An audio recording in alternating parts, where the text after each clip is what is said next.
Today's guest on My Best Life podcast is the definition of #girlboss. She started an international organization helping Syrian refugee women in the Middle East that tackles the root causes of poverty and lack of education. She is genuine, funny, and amazing. Today's guest is my friend Dana. This is My Best Life podcast with Flavia Abadia. Today's episode is brought to you by Miski Organics. Use the discount code YourGirlFlav at checkout for 15% off your order. Hey, and welcome back to My Best Life podcast. I'm your girl Flavia Abadia, and today's guest is Dana, my good friend. She started an organization called Tight Knit Syria, and she's going to tell us all about it and all about her awesome self today. So welcome. Thank you for having me. I'll try and be serious for once in my life. We get Serious-ish. we get super hyper together, so we'll try to contain it a tiny bit for this podcast. There's caffeine in this cup, so it's probably not going to help. We'll see. You'll just have to deal. You at home.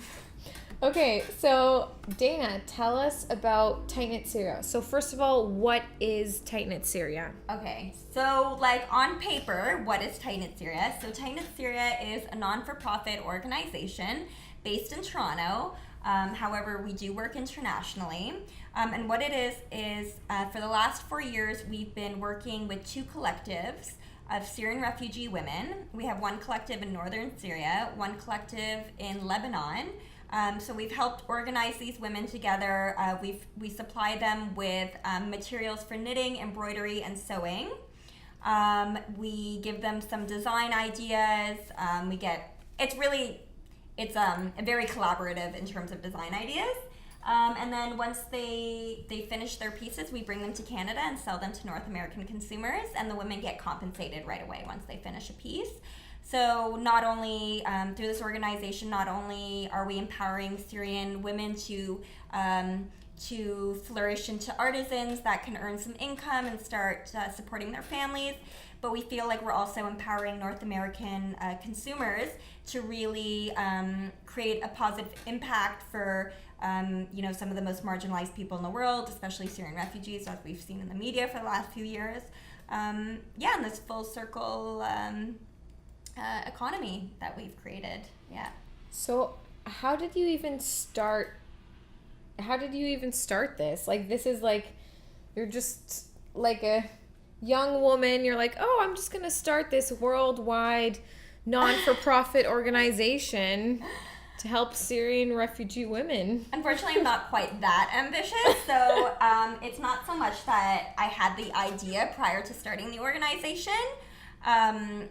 It's more like the idea was presented to me, and I optimized that moment, and over time it's become what it is, right? So okay, when I talk about kind of how Tight Knit Syria started, it's quite a story, so I'll start now. So I'm going to go into a little bit of the origin story of Tight Knit Syria.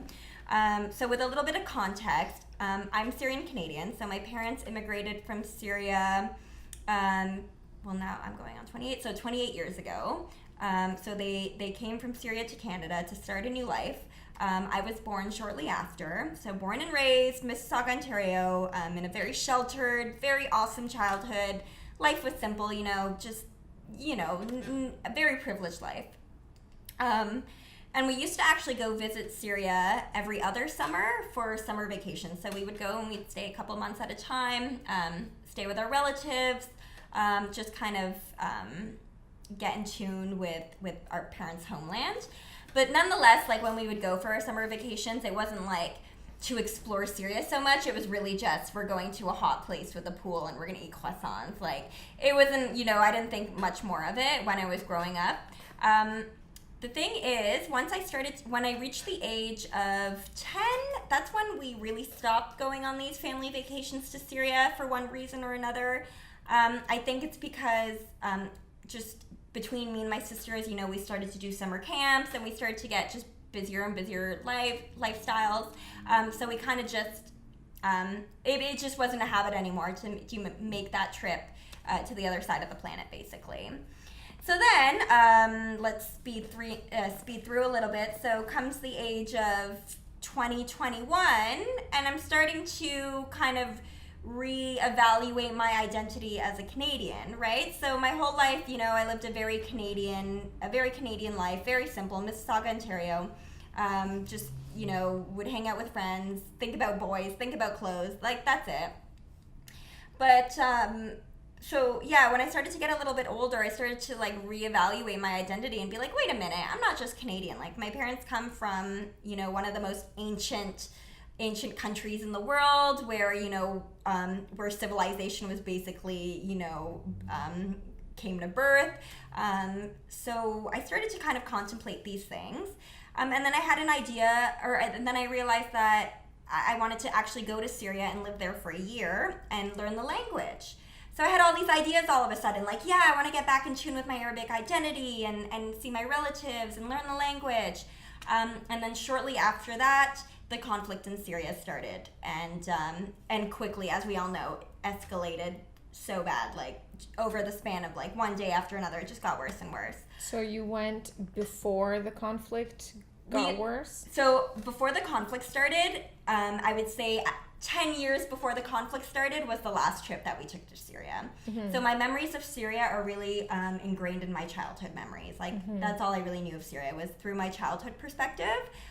Just going to the beach, going to the pool, eating, seeing corn vendors in the streets, and we had pet turtles and stuff like that. It was all these really lighthearted memories from my childhood. And then in my teens, I really didn't even think about Syria anymore. It really became a faded backdrop to my Canadian life.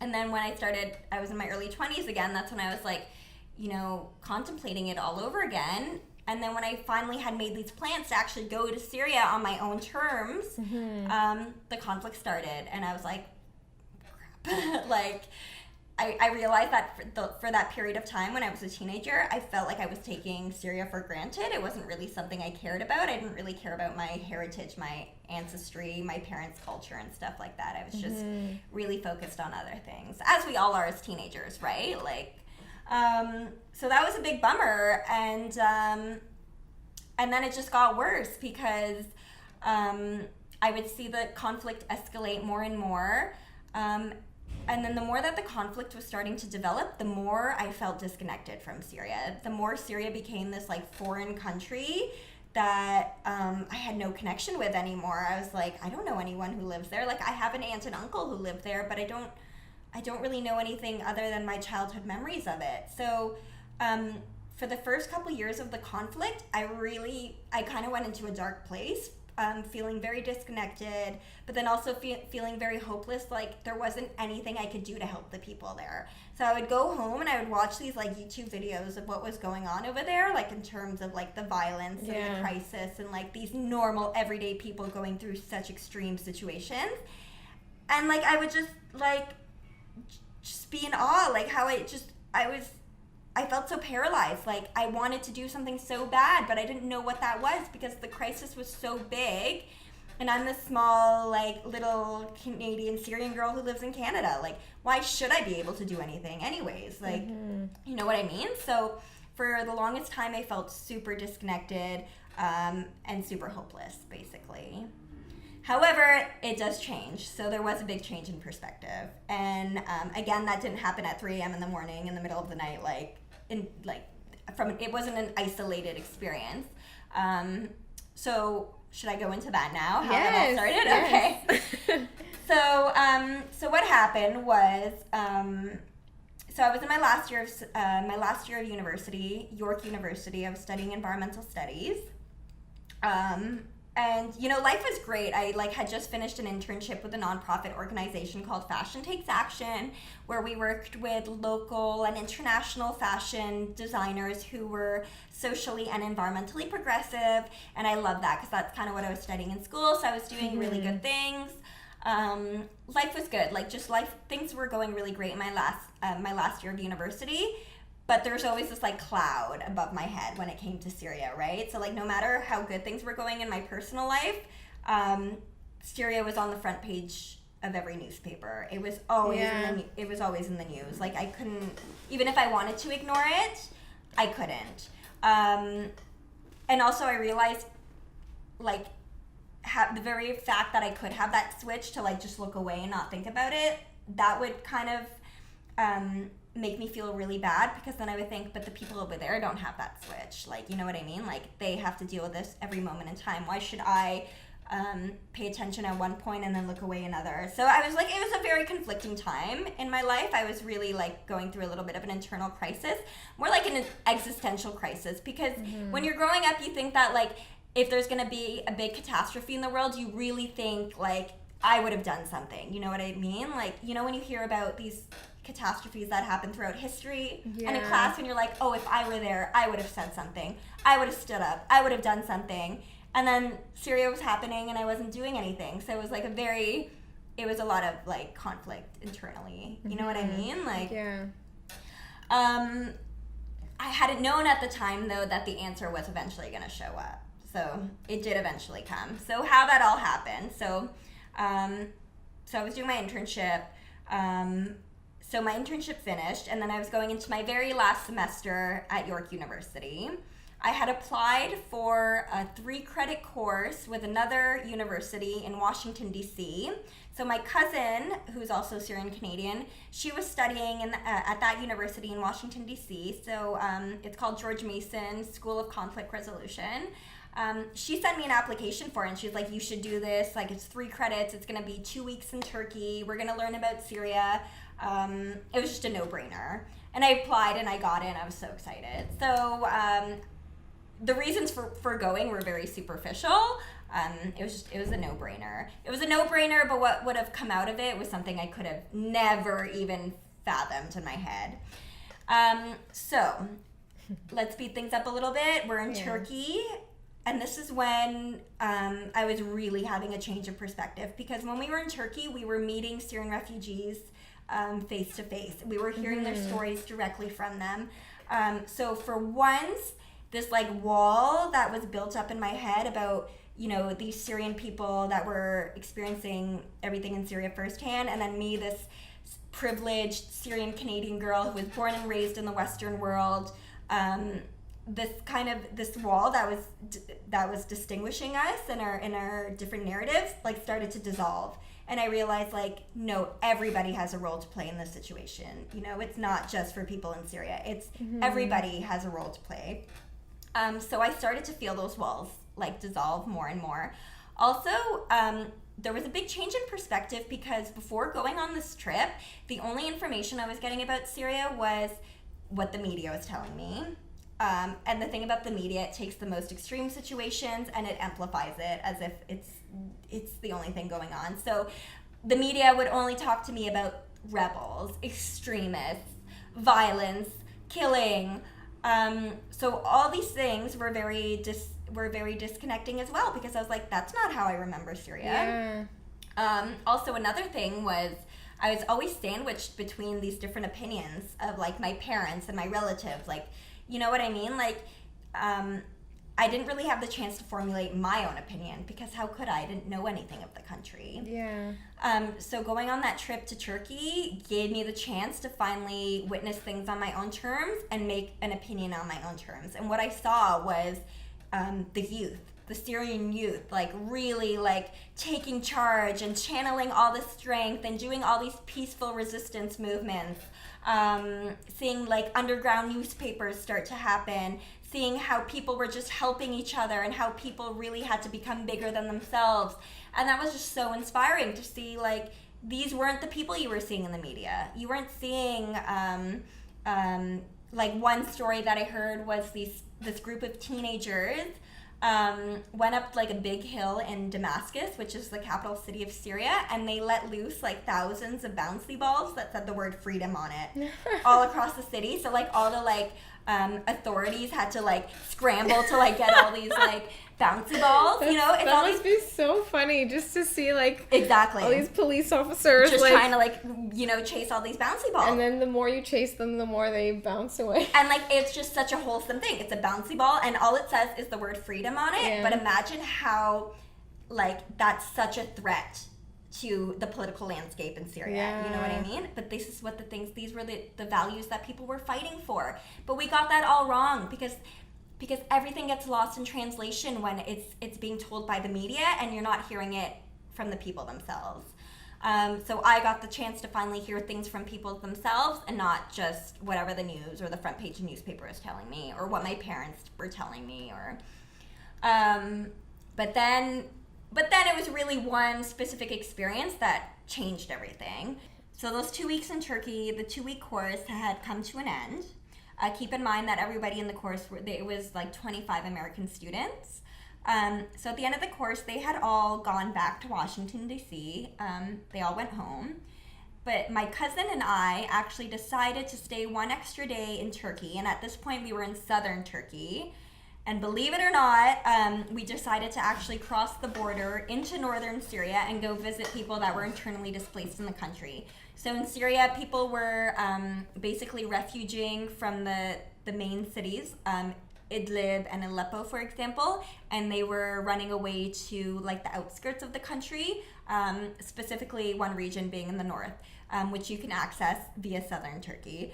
So my parents didn't know any of this, of course not, and when I told them afterwards, they were just like they didn't even know how to process that. Thank God something came out of it, right? We didn't just go on this crazy mission. So anyways, so all the American students went home. We decided to stay one extra day. We crossed the border into northern Syria, and the whole time I'm like in my head before we, like when we're in the car, our driver is taking us there. Down this very sketchy road. Like, I don't even know how to describe it, but it's probably as sketchy as you would think. Like, nothing's official. Everything's unofficial at this point, right? Because, the political complexities behind, conflict. But anyways, so we finally cross the border, and I'm getting nervous here because I'm like, the Syrian people are going to hate me. They're going to hate me. I'm this Western Syrian girl who's been, sheltered in this privileged life, who can barely speak the language. Like, my Arabic was really broken at this point. It's still broken, but it's much better now. I was like, they're going to hate me. Like, there's no reason for, like what I thought that they were going to think was, like, oh, now she wants to know about Syria. Like, I just had a lot of anxieties. Or maybe they'd think, like, what is she doing here? Yeah, just like what is she doing here? Like, would I be suspicious? Would they just not take me seriously because I don't actually seem very Syrian? I seem Canadian because that's where I was born and raised. But it was the complete opposite of that. Like, it was a very surreal experience. So we get into the camp. And there's lots of people. Remember, these like thousands of Syrian people that are refuged here. And so we walk in, and like first thing I remember is like people smiling at me, like their faces lighting up at me. Like I'm like, are you sure you're smiling at me? Like, because like, yeah, I wasn't even wearing a hijab or anything, you know what I mean? Like, yeah. So it was prominently, a Muslim population, and all the women are covered up and stuff like that. So I was, like, kind of concerned. We just, like, had tucked our hair in, like, these, like, caps. Like, we still had some hair dangling out. And I'm like, oh, like, I hope that doesn't offend anybody. But nope, that wasn't an issue at all. As we're walking in the camp, I have all these people, like, smiling at me. And then next thing I know, people are like, welcome, come in. Yeah, it's like they're being so welcoming. First of all, they're being so welcoming in a situation that's absolutely disastrous. Like, There's mud everywhere. The tents, these makeshift tents are blowing in the wind. You could tell there's just complete lack of all their necessary resources anyone needs to survive. Nonetheless, these people are happy to see me. So that was really striking. And then before you know it, I'm surrounded by all these teenage girls. I have girls who are like pulling at my hair, girls tapping on my shoulder, asking me what I study in university. I had one girl be like, girls tell me how beautiful I was and like, where am I from? Nice. Tell me more about you. And I was like, whoa, like, this is about you guys, but that's how welcoming they are. Like, the very fact that there was a fresh face in the camp to come and address their situation, that's what they want. They want to talk to you. They want to translate their stories to you. You know what I mean? And they're so full of love and warmth and hospitality, even when they don't have a home to host you in. Even when their home is just a makeshift tent, they still have that same hospitality. Like, they're just so happy to see you. You know what I mean? And that you don't see a lot of that in Canadian culture, right? Because, you know, it's a very individualistic kind of society here. You know, we're very focused on work and stuff like that. So it's very shocking to see that kind of like warmth, you know? Anyway, so that was kind of the beginning of it. So obviously my anxieties are starting to dissolve because, you know, these people not only did they not hate me, they were actually very happy to see me and were being extremely welcoming. And I had a little boy give me a candy. I was like, you guys are the ones that have nothing and you're going to give me your like piece of candy? It was very touching. But what really did it, so I don't know if this is a matter of faith or whatever it is, but so for the trip, my mom had purchased me a knitted purse. She bought it from Winners. I didn't even like it at the time. So it was like a side body knitted purse, and it was like all these rainbow colors. And I was wearing that, and I would just have like my passport and stuff in it. So one little girl noticed that I'm wearing the purse, and for some reason she starts like this whole frenzy around the purse, the knitted purse, and I'm like, what's going on? So she's like pointing at it, and she's yelling this word, Souf. She's like, Souf, Souf, and she's like pointing at the purse, and I thought, I just had assumed at the time, because my Arabic was broken, I had assumed that she was just telling me it's a nice purse, and I was like, well, thank you. And then I would just kind of move on, right, and keep walking. And then she would still be so persistent about it. She's like, no, Souf. And then eventually I was like, okay, like, little girl, you're going to have to just show me what Souf is because I'm not getting it. Yeah. And literally that's what she does. She takes my hand. She takes me to a tent with, like, UN stamped all over it. Like, it's exactly what you envision in your head, like, just chaos. She goes into her tent. She disappears for a few seconds. And she comes back out with this like beautiful purple knitted dress, a masterpiece that she had made herself. And this little girl was somewhere between the age of like 8 and 10. Her name was Sabra. And I was just so stunned by the beauty of this dress. It was like purple, light purple, dark purple stripes. There was like a crocheted flower on the collar. It was just so beautiful. We still have a picture of it and everything. So does Souf mean yarn? There you go. Thank you. So eventually I realized, connecting all the dots, okay, Souf, the purse, this dress, eventually I realized Souf meant yarn. Mm-hmm. And then so I'm talking to this little girl about, you know, the yarn and how she made this. So I'm talking to her and I'm obviously trying to understand what she's saying despite the language barrier. But she was like, she told me that her mom had showed her how to make it. Mm-hmm. Someone had donated a bulk of yarn to the camp. And she wasn't telling me how there was a lack of water, a lack of food, a lack of shelter, because all those things were clearly lacking. She was telling me how there was no more yarn to make stuff with. And I was like, are you serious? I was like mind blown. I was like, out of everything that you could possibly need, you're asking for yarn of all things to like be creative. And I was just so mesmerized by that. So I'm having this conversation with this little girl, and girls of all ages from all around me started to notice this interaction. Next thing I know, they were all going into their tents and coming out and approaching me with their own knitted masterpieces.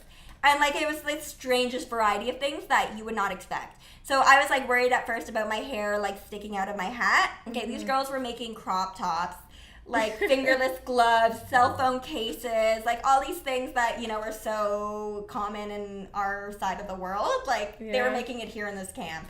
And like, it was just like, there's just so much talent, all this creativity going in the camp just because someone had donated yarn from all things. Mm-hmm. So obviously, there and then I obviously had a light bulb moment. I was like, finally, like I know what my role is. I know what I can do. Like it was like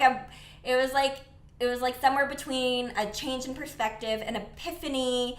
It was just like a breath of fresh air. Like finally, after 2 years of watching the news and feeling so hopeless and so disconnected, although deep down inside I knew there was something I could do, and I knew there was something I could do that would utilize my Canadian resources, but I didn't know what it was at the time. And I remember like contemplating, like, should I go to Aleppo and open a bakery? Like, please, like as if I would know how to do that.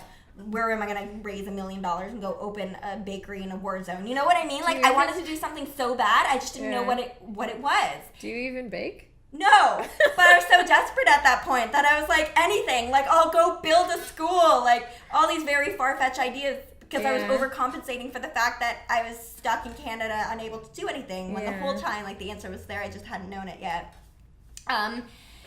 So that was the light bulb moment, and so I went back. So after that, so we had spent maybe like 5-6 hours in the camp. After that, we went back to our hotel in Turkey, and I literally, like, I thought of the name Tight Knit Syria. I, like, remember making, like, a web of, like, okay, who can I contact first? How can we make this happen? Like, how can we do a fundraiser? Like, I'm glad that I acted on that moment when I was so, like, high on life and so, like, excited about the idea, because, you know, when you sit on something for too long and then, like... Then you're like, it's too hard, I don't know. And then the next kind of idea comes around, but thank God this one... You just have to do it. Thank God this idea was so powerful that I actually acted on it the minute it happened, you know?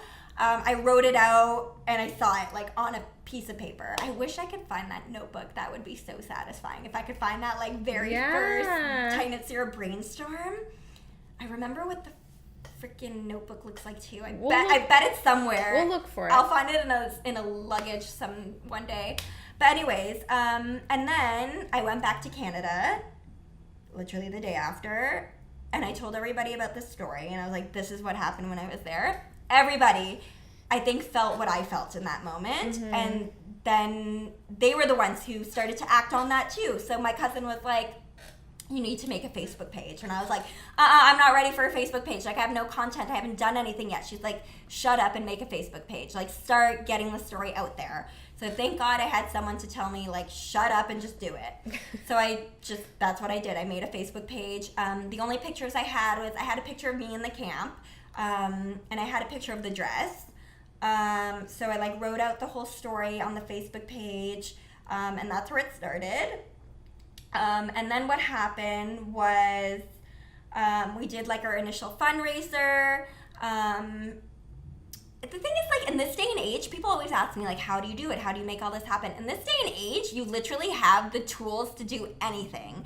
You have the tools to defy distance, to defy time, to defy intelligence. Like, you know what I mean? Like, you don't even have to think half the time. Yeah. All these tools do it for you. So through Western Union, through WhatsApp messages, through, like, the technology that we have today, we were able to, like, do our first fundraiser, get the funds to the women, have them start making a collection, and then later I went back to the region. I think it was, like, close to 20 pieces, brought them, like, it seems so small now, but, like, we got our first 20 pieces, we brought them back to Canada, and luckily we got an interview with Metro Morning on CBC.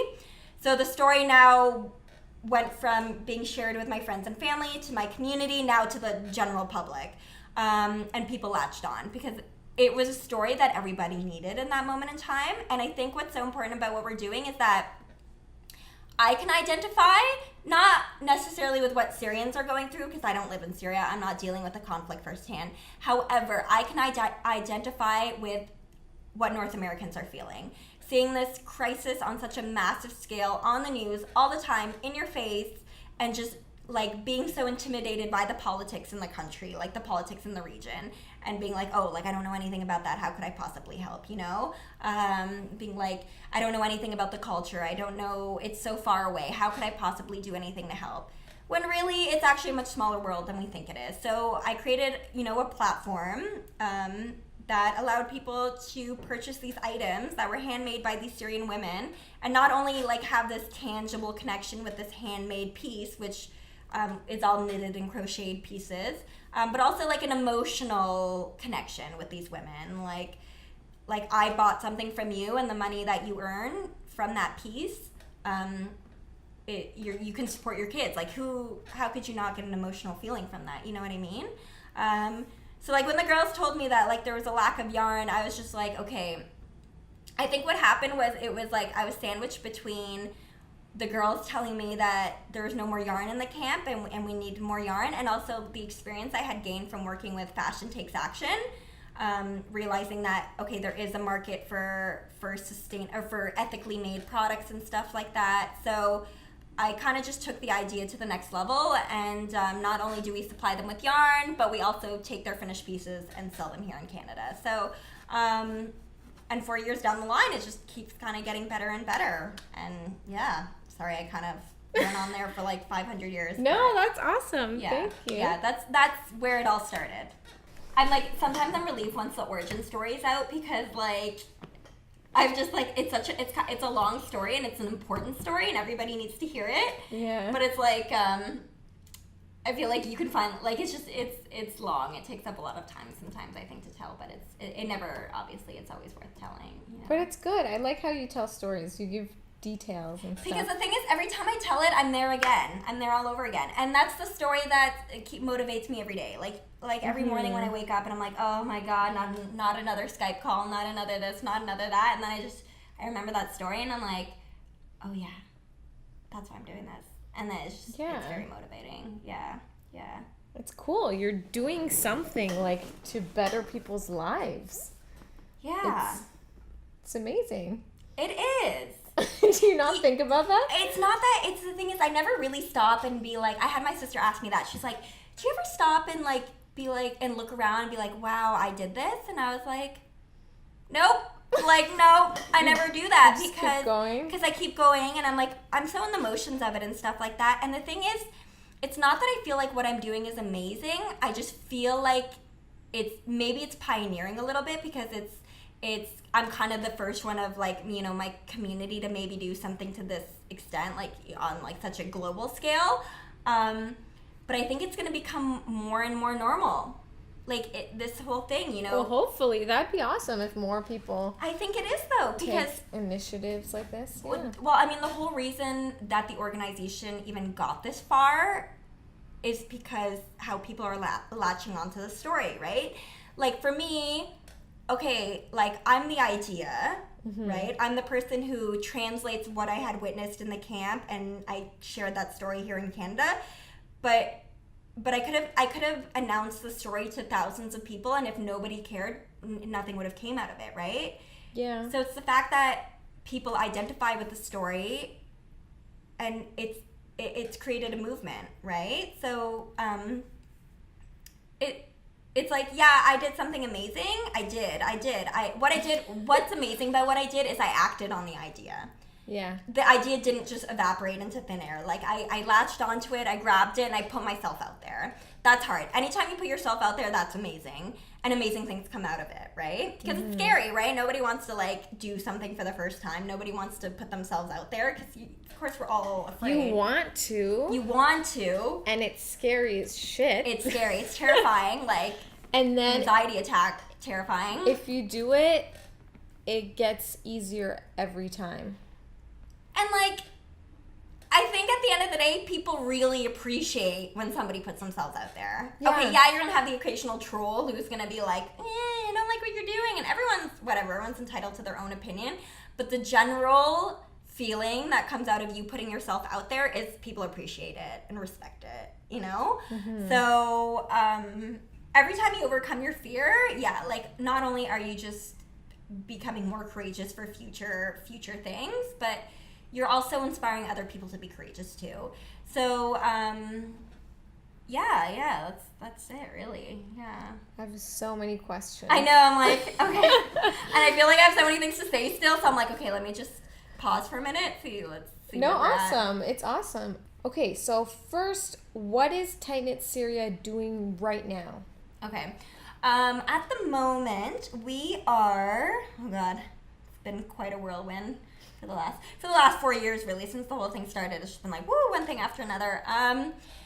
So right now, well, we have number one is our tightknitsyria.com. That's our website, right? So that part's important because that's how we reach the North American audience. But most importantly, not only is the website gives access, or it gives people access to these beautiful quality handmade pieces that are made by these incredible women, but it also helps us translate the stories of these women, right? These stories of resilience and strength and positivity.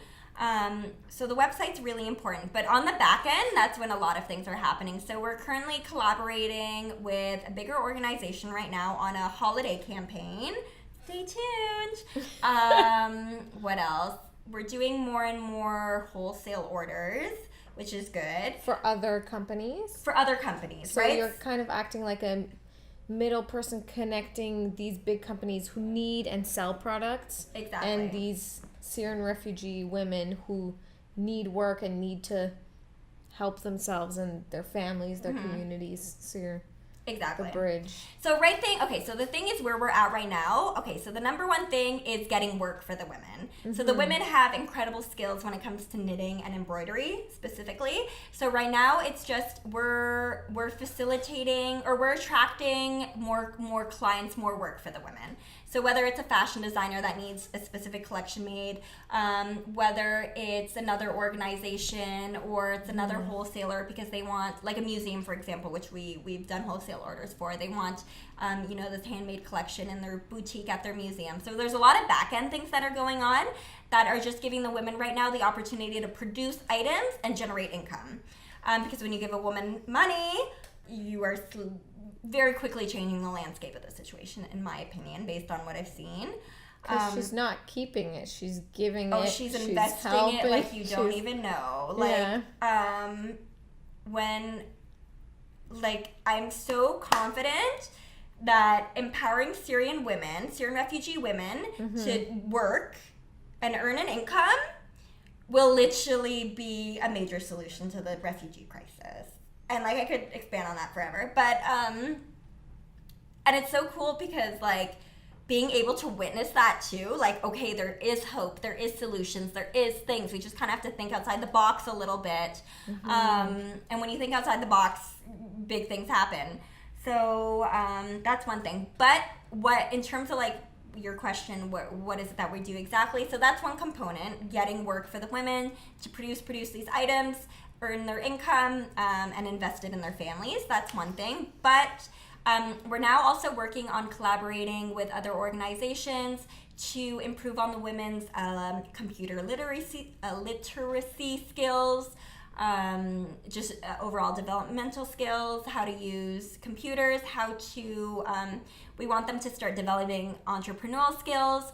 So what's happening right now is what I'm realizing is that the long-term plan is for these women to eventually become independent and be able to sustain the work that they're doing right now on their own. And then, so if Tight Knit Syria eventually falls off the face of the earth for one reason or another, they're still empowered enough to sustain the project themselves. So that's what we're doing right now. So, there's a lot of things. There's a lot that needs to be done. There's so many ideas and potentials for collaborations, and there's a million things. But at this specific moment, we have a holiday campaign coming up that's taking up most of our time, and we have an event happening. And we think that event is going to be great because we're going to really make it a platform where Syrian newcomers, so Syrian refugees in Canada, can interact with Canadians and dissolve those, barriers, those social barriers that are just constructs or just all mental anyways, you know what I mean? Everybody seems foreign until you talk to them and hear that, and then realize, we're all everyone's a human being. We all want the same thing. We want to eat. We want our kids to go to school. We want shelter above our heads. The things that make us different are so irrelevant almost. It just seems so obvious to me sometimes, but it's not always that obvious, obviously, considering, where we are in the world in terms of our political, climate and whatever. But yeah. So what do the men do in these camps? So the men is another thing, right? I wish I was able to support the men better, but I realize the problem with the men's issues in these camps is different, and it needs to be approached differently. So the thing about the men is that they still are the person who makes money in the family. They're the breadwinners. The breadwinners. Yeah. I was getting two expressions mixed up, the breadwinner and the bring home the bacon. I'm the bacon makers? They make bacon? What? The breadwinners, right? So they go out and work? Okay, so the issue with that is, by definition, how the family construct is, the man is technically supposed to go out and make it and generate the money for the family. The problem with the situation with Syrian refugees right now is their labor is getting exploited, right? keep in mind, nobody's evil here. This is just a matter of the circumstances and the pressure that these people are under, right? So, so with Syrian refugees in the Middle East, their labor does get exploited because people know they're the most desperate, so they know they'll work for pennies, right? That causes a lot of social tension in the country too. It's a mess. But so their labor gets exploited. So for example, the men, they will go and do a construction job. So usually the employment opportunities, it's more like the tasks available for men right now. I think from what I know, it's mostly construction, like very basic, like pouring cement. So you have people who are like really educated, who were like pharmacists in Syria and now have to pour cement to make some pennies.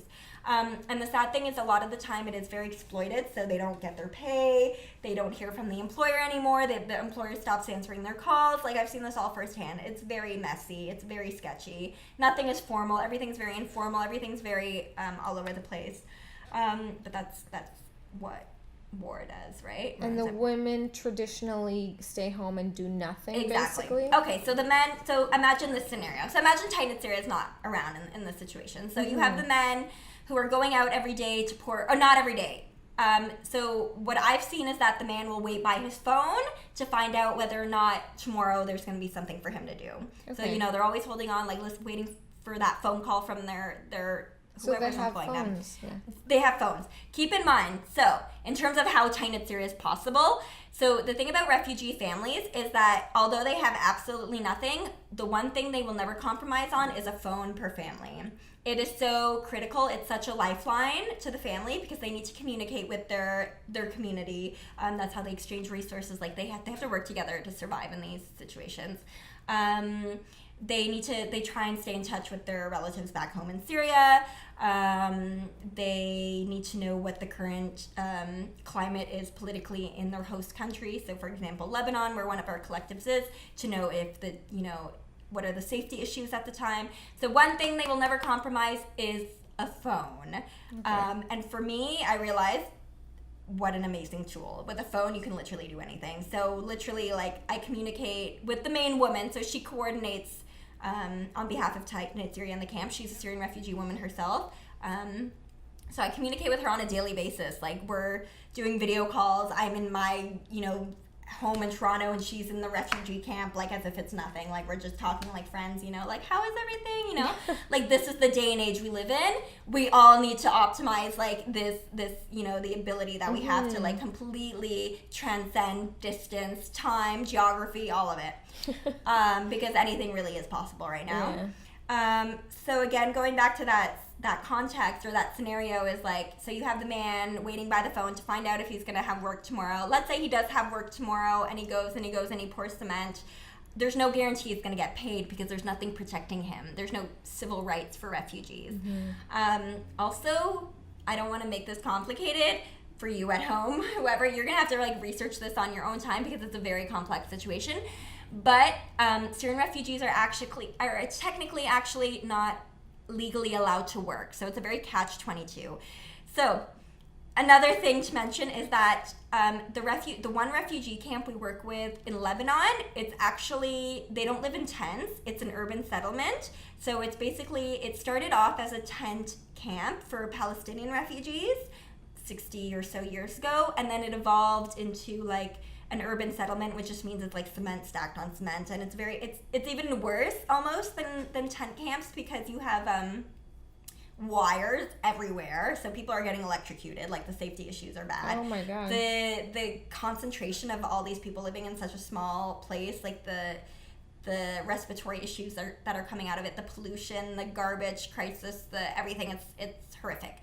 But on top of that, the added challenges to living in that camp, so the camp I'm talking about right now is Shatila refugee camp in Beirut, Lebanon, is you actually still need to pay for everything. You need to pay rent. It's like $200 a month. Like, which doesn't seem like a lot for us, but if you can't work and you get paid pennies, that's a lot of money. They have no money. Like, they ran away from their homes. Like, they ran away from shelling and bullets. Like, they ran away to these camps, like, completely empty-handed. And they have to somehow come up with $200 for rent, money for electricity, utilities. It's all the same, as if you were living in Toronto. It's bananas. Like, it's crazy. Like, how, like, nobody. Okay, the problem right now is that because the region is very unstable and it's becoming even more unstabilized because of what's going on in Syria. Just because you're a refugee doesn't mean anybody's going to help you. Like, you're still fending for yourself. So that extra pressure of like having to make all these expenses, despite the fact on top of that it's illegal for you to work, you're in a catch-22. Like, how do you survive in these situations? So what the survival looks like is, the man goes out, his labor gets exploited, we don't even know when he's going to get paid. The women, it doesn't work because there's just no employment opportunities in general for women it's bad part of the world. Exactly. Like, I mean, I don't want to get too specific because it's not that general. Like, obviously, like, you do have women who work in the Middle East, but there's a lot of stigma, especially if you're Syrian in a host community, you're a refugee in a host community, and on top of that, you're a woman. The odds are stacked against you. Like, you're not relevant really to society.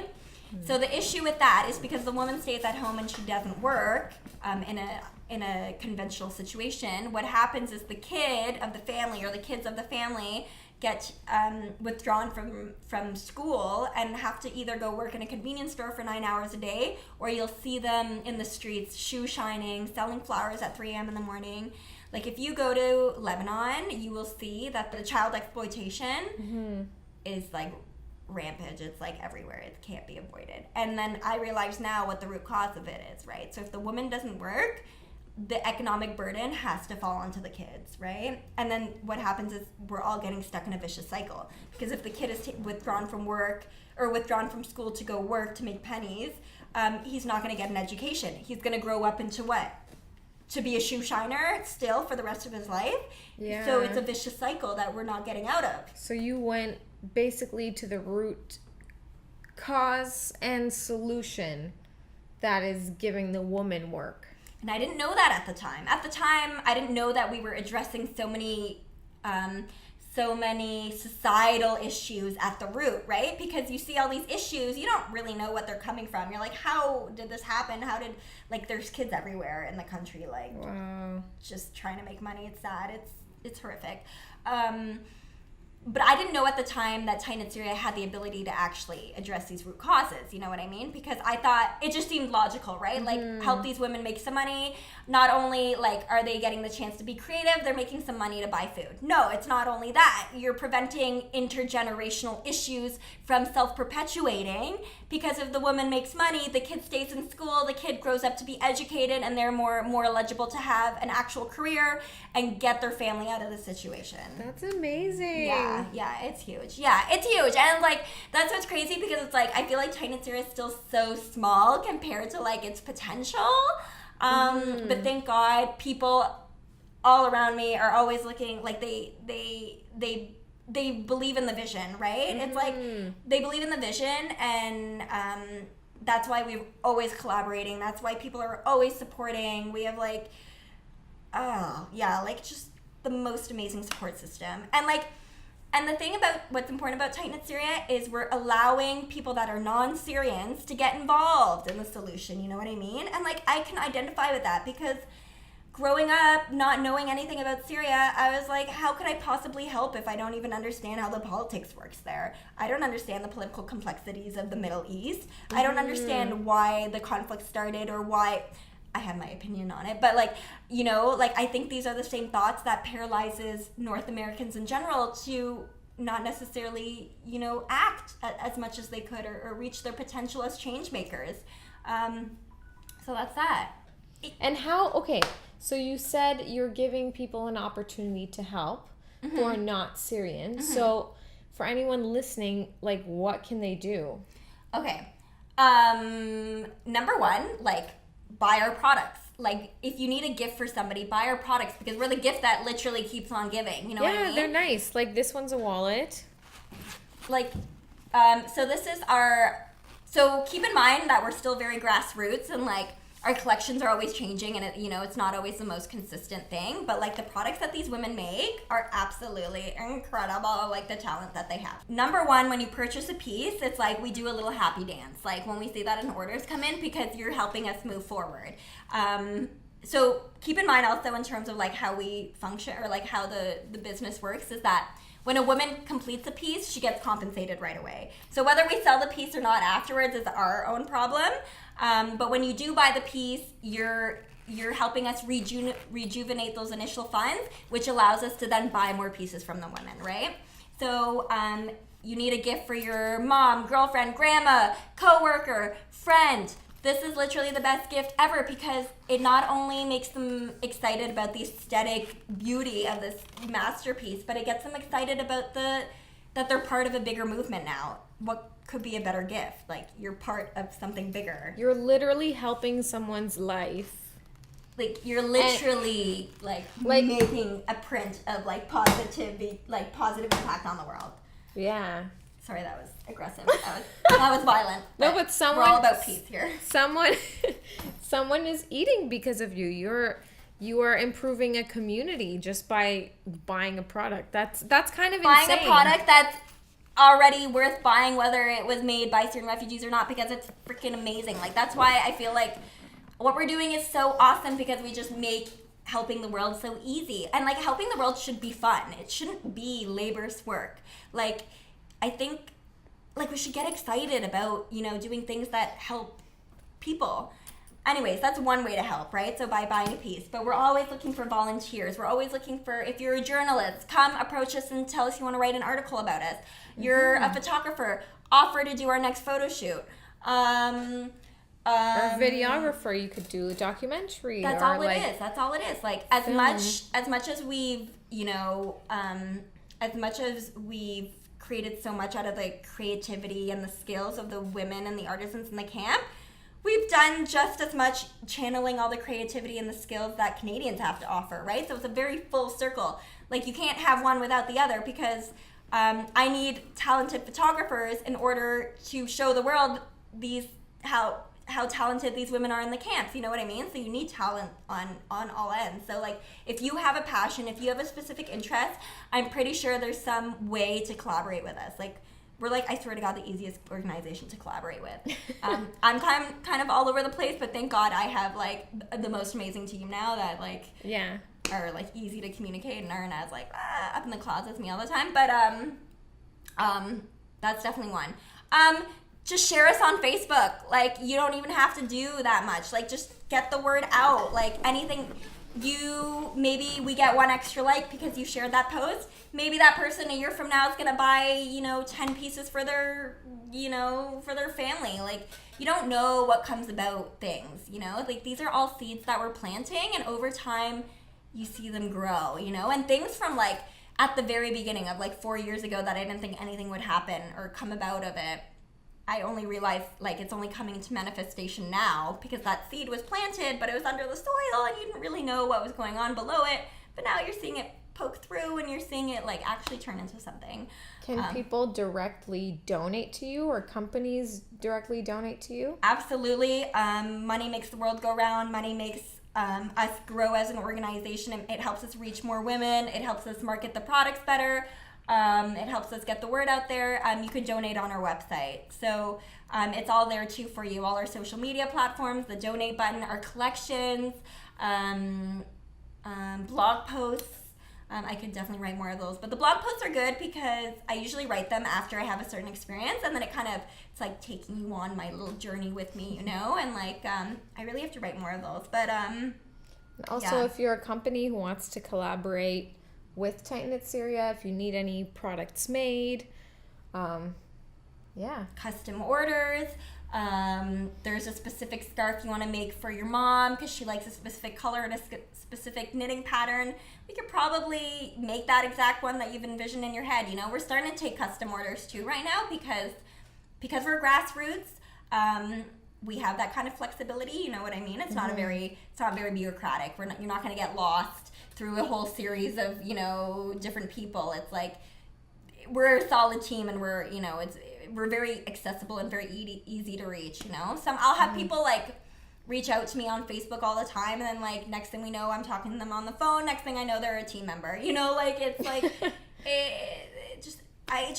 I feel like anything is possible, really. And like as much as I want to be this giant international company and really impact all these women, as much I still want to do that. Mm-hmm. But at the same time, I want to make sure that I preserve our grassroots nature, which means like anytime someone has an idea, we can potentially do something with it. You know what I mean? And it's not be like, oh, you're going to have to apply and we're going to reply a year later. Like, we're so open to ideas because that's why we got this far. It's because people approach us with ideas. You know what I mean? Like, they keep pushing us forward and making things happen. So, yeah. Again, the possibilities are endless. Yeah. Like, I'm sure you've learned so much doing this because it's kind of like a crazy, amazing project. Yeah. But what are like, I don't know, maybe like top 2 or 3 lessons you've learned that you could share with us? Oh, God. It's a loaded question because I think about this all the time and I'm like, I think about it all the time, but then like when I get asked in an interview, I'm like, oh, what were those like 3 things? Okay, in terms of like if you want to make something happen kind of thing? Make something happen and just about life in general. Oh, but God. Oh, okay, I have three. I think they're all kind of interrelated. But okay. Perfect. Okay, let me see where to start. Okay, number 1, faith. Like, me personally, I'm not a religious person, but in this context, I think faith is everything. Like, you need to have that gut feeling that you know it's gonna happen. Like, even if everybody around you, like, no, you're crazy. Like, no, you don't know what you're doing. You're gonna ruin your life. Like, how did you quit your corporate job? Like, you know, like all that stuff. Like, if you have a gut feeling, just for me personally, I think a gut feeling means that it's there in the future. Like, it's coming. It's gonna happen. Because can you really ignore a gut feeling? Like, you can't. Like, I feel like some people do and you can, but it doesn't go away. It like eats at you. It eats at you because it's there. I feel in your like gut. you have to go with it. If you want to be fully happy, I think you can't just ignore it. That's like, I think if you ignore it, how are you going to be happy? Like, it's always going to be in the back of your mind. You have to like learn to be comfortable with uncomfortable, but not happiness. No, but basically you're going to have to like get used to the fact that there's going to be this thing poking at you all the No. So trust your gut. Go with your gut. Okay. Trust your gut. No. Have faith. Okay. So where was I? Gut. Okay. Number 1 was I said gut feeling. Yeah. Oh, faith. Okay. Faith is so important because nothing is easy and nothing goes smoothly ever. Like, that's just life. It's like the nature of life is just for it to be chaotic and like for things to always be challenging and have obstacles. So you need to have the faith that it's all going to work out. And the thing is about faith is that it's not only like imaginary, like it's a gut feeling in your head, like you know it's going to happen. It's also your faith gets stronger and stronger when you apply it in real life, right? So like, I'm going to use a very specific example for me. Like, so with Tight Knit Syria, we have to do a lot of fundraisers and we have to do a lot of events. And I get like so much social anxiety when I have to plan an event because it's just not my thing. It never was. Like, even planning parties in high school was like, I can't do this. So I remember doing the first fundraiser and just being like, oh, this is going to be like a total flop. Like, this is over. Like, nobody's going to show up. And then people showed up and it was amazing. We raised the initial funds to send to the camp, like for our pilot collection.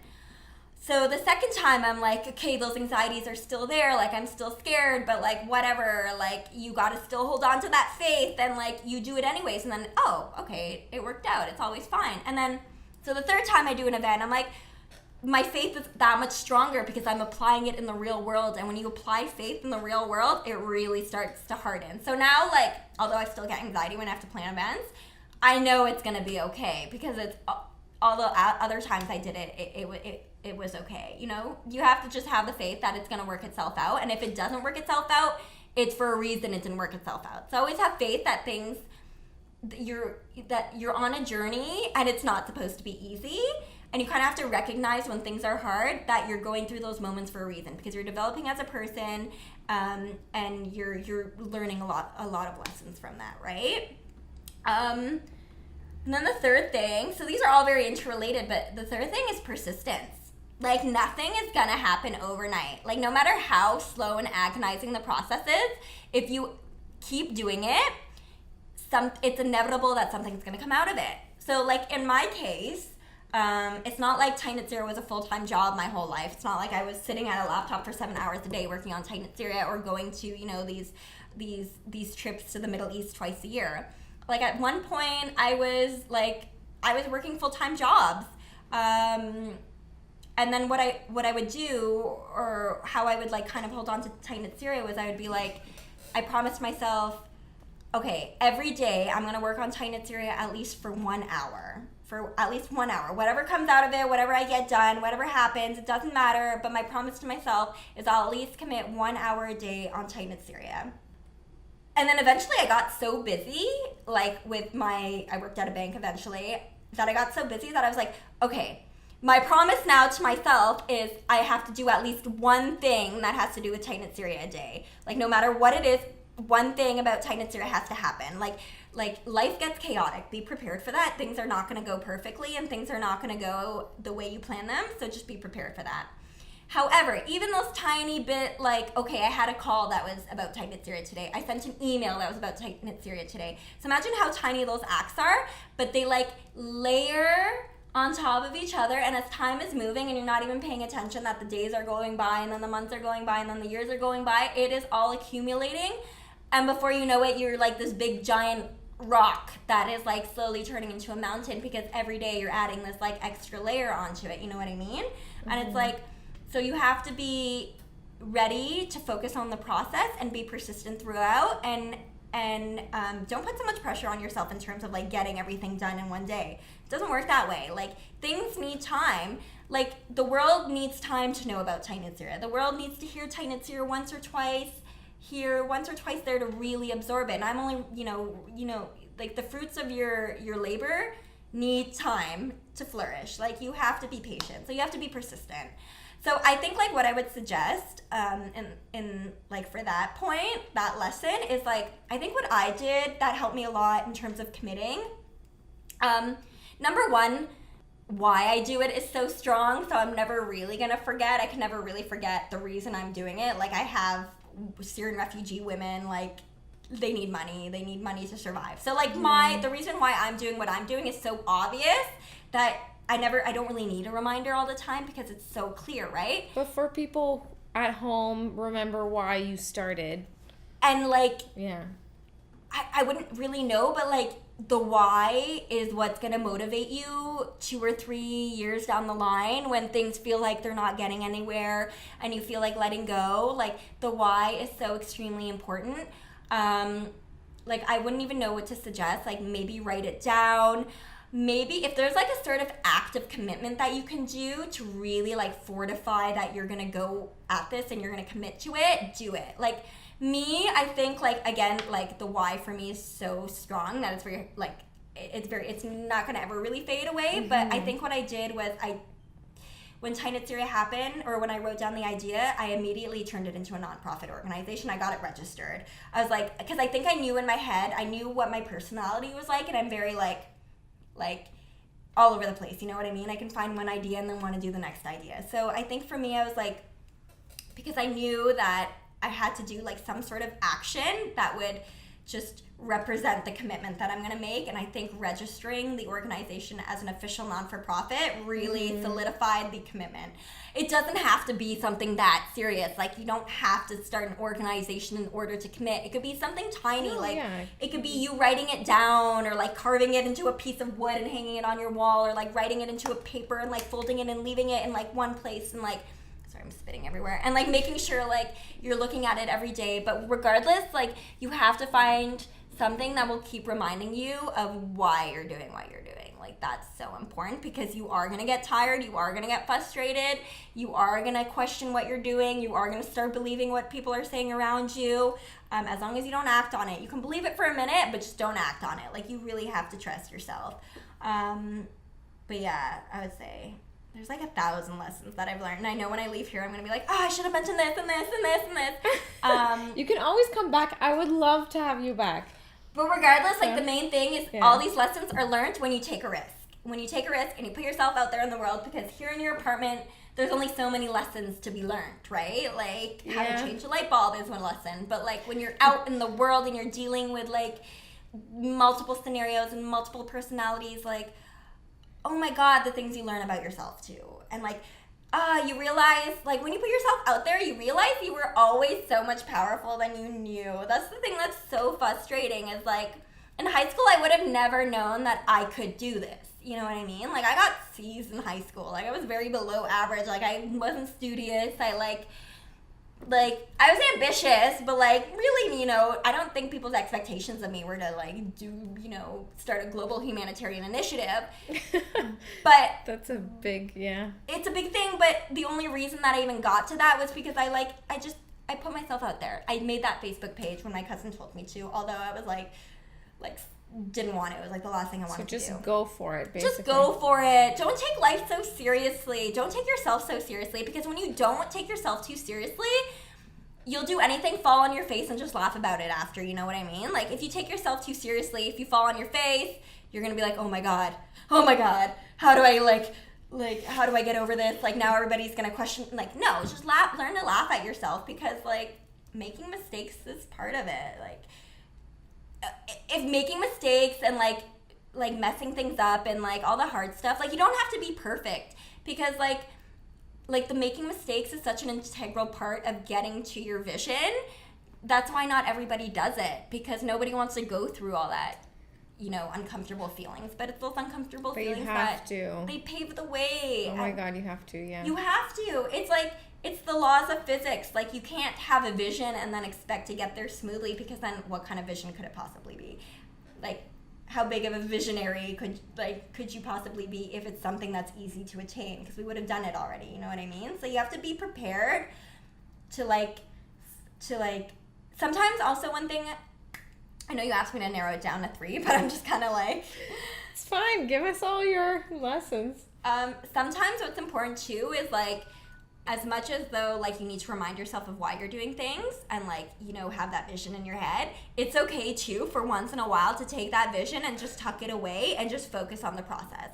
I know I need this hour to answer these emails, and I need this time to do this, and, like, sometimes it just feels like work. And, like, that's the reality of it too, because, again, to be, like, super excited and enthusiastic and high on life, and, like, although it's something you're passionate about, those feelings can't be sustained all the time. You need the ups and the downs, and they're all just as important as everything else, you know? So the downs are just as important as the ups. So sometimes it's okay to put the vision away and just focus on the process, and just, like, just sending out that email, or, like, making that phone call, and just, like, you know, getting those, like, really mundane tasks that don't seem like they have anything to do with your vision, although they do, because all the little steps are going to lead to that. But sometimes it's okay to put the vision away and just focus on the process, because sometimes if you're too focused on the vision and you're like, why am I not there yet? That is so big and I'm only here, like, it can really throw you off. So, like, just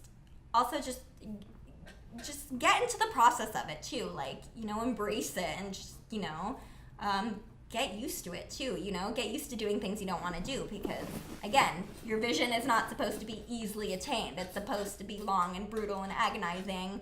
But with every long and brutal, agonizing thing that you overcome, God, that's a nice feeling to feel afterwards, like, you know?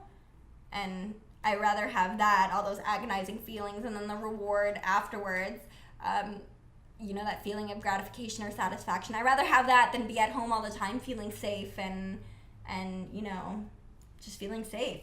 Feeling safe doesn't get anything done. It's comfortable, but, like, that gets old pretty quick too, you know? So, yeah, just don't take life too serious. Don't take yourself too seriously. I feel like we should run a marathon now. Yeah, seriously. After this motivating talk. I'm gonna, you know, start an election or something, or, like, yeah, that's all it is, really. That's it. But yeah. It's good. Yeah.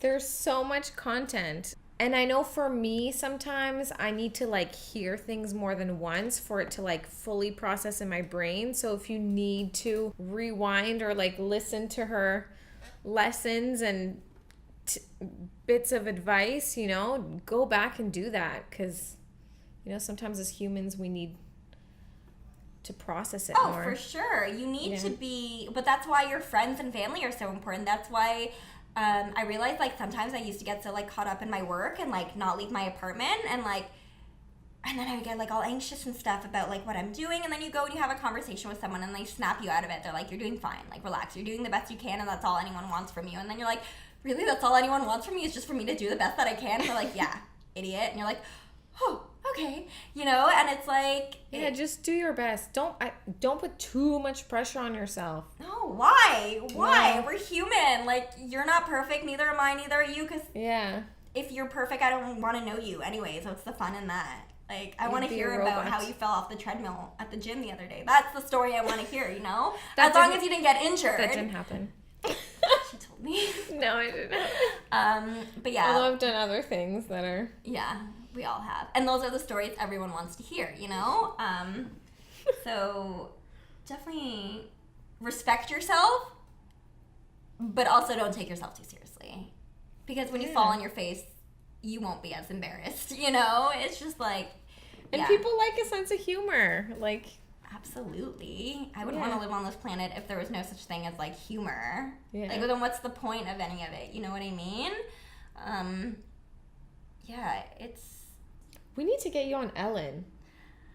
Oh, I love Ellen. I couldn't even last 5 minutes on Ellen because I'd be so starstruck. But I think you could do it. I think you'd be great. Ellen has, like, 5-year-old scientists on her show. I don't... But you're amazing. She has amazing people, and you're one of them. You could be one of them. Yeah, why not? Honestly, why not? Because at this point, like, all the things that have happened this year, if someone had told me 4 years ago that this would have all happened, I'd be like, hell no. So who freaking knows? Let's you know what submit I mean? you. Sure. Yeah, we'll figure it out. Okay. It's happening, guys. I'm going to be on Ellen. Just so you know. Like, it's official. I'm going to be on Ellen. But yeah, like, yeah. She's a firm believer in planting seeds. She did that with she's the best. I love her.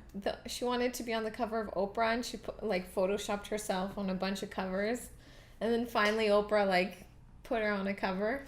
Oh yeah. Yeah, seriously, that's so true. And you know when you read all these self-help books and it starts to get really redundant and very repetitive, visualization. Do you visualize or no? Not consciously, but with Tight Knit Syria I visualized, and it happened, right? Law of attraction. I don't consciously do it. I've tried to do the vision board and all of that, and I think that stuff is still important because you're sending messages to yourself, right?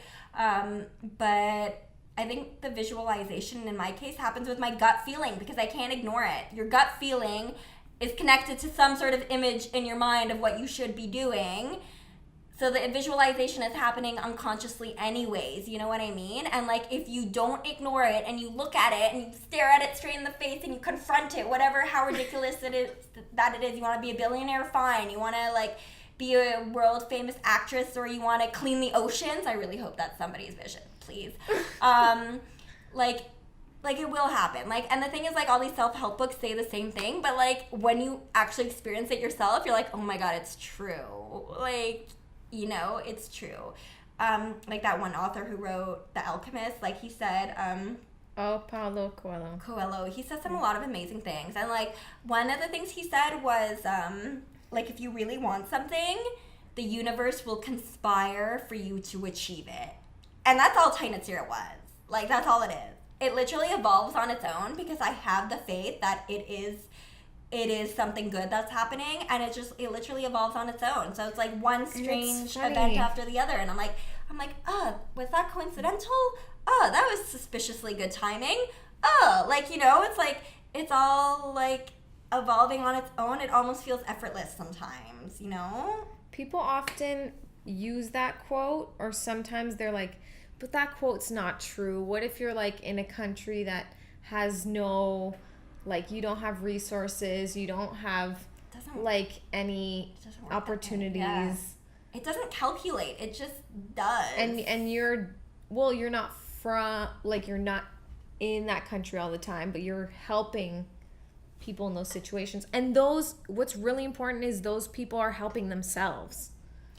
Yeah, okay. like all the Syrian refugee women, like they're doing things themselves. Can I expand on that, by the way? They're empowering themselves. Yes, go what you for just it. said, because I have like an actual example of that. So you like, okay, so these people, let's say, because I've been one of these people before. What happens if you're in a country and you visualize a sandwich? It's not like a sandwich is just gonna appear. Sure, it doesn't really work that way, because even visualizing, you need to give. Okay, I'm gonna use strange terminology right now, but it's just to get the message clear. Mm-hmm. Like, with the visualization, that also needs time. Everything needs time. So you need to give the universe time to breathe and pave the path for you. None of this crap is gonna happen overnight. It's a matter of process. It's a matter of evolution. It's a matter of time. So for example, I don't think it's so much, okay. So I mentioned the origin story of Tight Knit Syria with the collective in northern Syria. And then so that was in 2013. And then in 2015, I went to Lebanon for 7 months. And I spontaneously, through another origin story, another encounter, we ended up forming another collective. But what I think those women attracted me with their mind, not vice versa. I don't think I attracted them with my mind. Or maybe I did, I don't know. But I think it was them who visualized me, because that whole story is very strange as well. So can I say another origin story? Go for it. Okay. So it'll be a long one, but who cares? Okay. We got time. Yeah. So, okay, I told you the origin story with the knitted purse in 2013 when I went to visit northern Syria with my cousin. Okay, that's one story. And then, let's speed through a little bit, a couple of years. So it's 2015. I'm working at RBC. Which is a bank in Canada. I'm working in a call center. I'm opening travel insurance claims for people. And there's like this gut feeling that just won't leave me alone. Like I'm there and I'm trying to take these calls, and there's just like something in my gut that's just like knock knock. And like if you like stop and listen to the knock and you ask who's there, like I think there'll be like a message like clearly written. And in my case, when I was like, who's there? Like, who the hell are you? What do you want? I'm trying to focus on this call. It was like, you need to go live in the Middle East for a long period of time and learn the language. Like, it was written, like, in the stars. So I did. So I was secretly at work. I was saving up money because I knew this was my plan, because I couldn't ignore my gut feeling anymore. So I was saving up money secretly. And then I finally got the guts to tell my manager, like, listen, I need to do this. I need to go to the Middle East for, like, a few months. For a variety of reasons, to work on Tight Knit Syria, learn the language, get back in tune with my roots, and whatever. So luckily, my manager was like, no problem, we'll give you a leave of absence. And I was like, awesome, okay, that was easy. So, unpaid, by the way, life is not that easy. Unpaid leave of absence. So I went to Lebanon. So me being in Lebanon, my intentions were, okay, a little bit of extra time to work on Tight Knit Syria, learn Arabic, but also just kind of get more in tune with what it means to be Arabic. So those were my intention. I had no intention on expanding Tight Knit Syria in Lebanon whatsoever. Like, that idea didn't even come to mind. However, that's not how the universe works, apparently. So what happened was somebody contacted me while I was in Lebanon, and they're like, hey, I'm doing a research essay or something like that. I can't remember the exact details. On Syrian refugee women. Would you be able to go speak to a few for me and kind of like interview them a little bit? I was like, yeah, sure, whatever, I have time. So I kind of like went online and I researched, the different refugee camps in Lebanon, because that's, I don't know if I had mentioned this, but that's where I ended up staying those few months. So you stayed in a refugee camp? No, I went to Lebanon. Oh. I stayed like with a roommate, but I had somebody contact me she lived in New York. She contacted me and she's like, can you go, because like Lebanon has 1 million Syrian refugees, right? So because it's bordering with Syria, so a lot of Syrians ran away into Lebanon. She asked me, she's like, can you go find a refugee camp and go interview some women? So I go on Google and I'm looking up, refugee camps that are nearby. And then there's one 15 minutes away, and I'm like, how's that possible? Like, I live in a busy city. Like, how could there be a refugee camp here? behold and behold, there actually was one, Shatila Camp. But I already explained it's an urban settlement that's kind of becoming more and more stacked on each other over time, and it's a very bad situation. But nonetheless, so I found out there was a camp called Shatila Refugee Camp. It's also known as Sabra and Shatila, for anybody that wants to look it up later. Sabra and Shatila Refugee Camp in Beirut. That was actually only 15 minutes away from our apartment. So I was like, what? How's that possible? And then through like further conversations, I actually ended up getting a number of a person who worked in another organization in that camp. So I called that person. I'm like, hey, my name's Dana. I'm from Canada. I just want to go speak to some Syrian refugee women just to kind of hear more about their stories and their struggles.